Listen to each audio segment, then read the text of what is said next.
नमस्कार. निरोगी राहण्यासाठी शरीराला काही पोषक घटकांची आवश्यकता असते. त्यापैकीच मिनरल्स, विटॅमिन्स, प्रोटीन्स असे काही घटक असतात. ते शरीराच्या वाढीसाठी गरजेचे असतात. तर यातलाच एक महत्त्वाचा घटक म्हणजेच कॅल्शियम. कॅल्शियम काय करतं तर कॅल्शियम हाडे मजबूत करण्याचं काम करतं, तसेच शरीर निरोगी ठेवण्याचं काम करतं.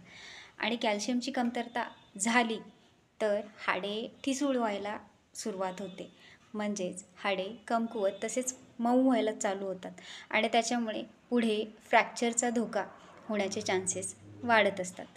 तर कॅल्शियमच्या कमतरतेमुळे कोणकोणते आजार होतात हे पुढे सांगते. पहिलं असतं ते म्हणजे रिकेट्स. कॅल्शियमच्या कमतरतेमुळे हाडे लवचिक होतात, म्हणजेच ती कशीही वागतात. त्यामुळे कॅल्शियम तसेच विटॅमिन D3च्या कमतरतेमुळे रिकेट्सचे चान्सेस जास्त असतात आणि योग्य त्या आहार केल्यामुळे रिकेट्स हा बरा होऊ शकतो. दुसरं आहे ऑस्टिओपोरोसिस. याच्यामध्ये काय होतं तर हाडे ठिसूळ होतात, म्हणजेच याच्यामध्ये सुद्धा फ्रॅक्चरचे चान्सेस जास्त असतात. हाडे ठिसूळ झाली की पाठदुखी, कंबरदुखी, मानदुखी ह्यासारख्या समस्या व्हायला चालू होतात. तिसरं जे आहे नैराश्य आणि चिंता. कॅल्शियमच्या कमतरतेमुळे नैराश्य आणि चिंता वाढते. आणि चौथं आहे क्रॅम्प्स. शरीरातलं कॅल्शियम कमी होऊन क्रॅम्प्स होणं हे पहिलं लक्षण आहे. याच्यावरूनच आपल्याला कळतं की शरीरातील कॅल्शियम हे कमी होत आहे.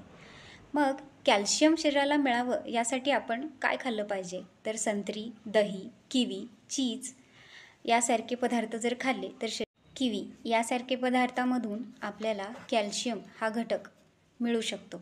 तसेच नॅचरली म्हणाल तर सूर्यप्रकाश यामधून सुद्धा विटॅमिन D3 मिळते.